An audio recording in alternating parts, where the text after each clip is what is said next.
Mga master, narito po ang prorated na cash gift para po ito sa mga personnel na bago lamang pumasok sa gobyerno o kaya ay yung mga matagal na pero mayroong mahabang leave na nangyari kaya maliit lamang yung service. Yung mga hindi po umabot ng 4 months ng service mula po January 1 hanggang October 31.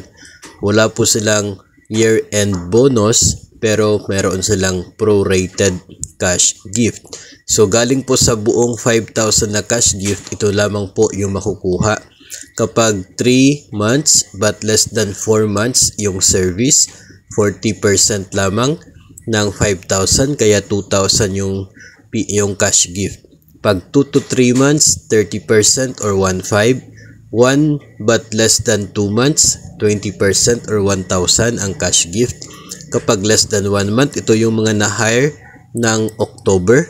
Sila po ay mayroong 10% lamang na cash gift or 500 pesos. So, ito po ang matatanggap ng mga bago.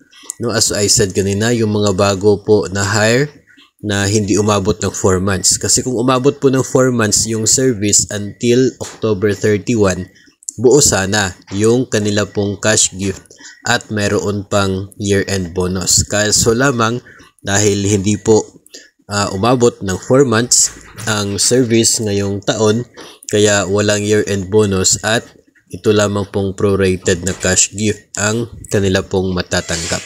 So ito po ang sagot sa mga tanong na atin din pong natanggap related po dito sa year-end bonus and cash gift ng mga newly hired na personnel ng gobyerno o kaya mayroong aggregate service na hindi po umabot ng 4 na buwan as of October 31 po yan.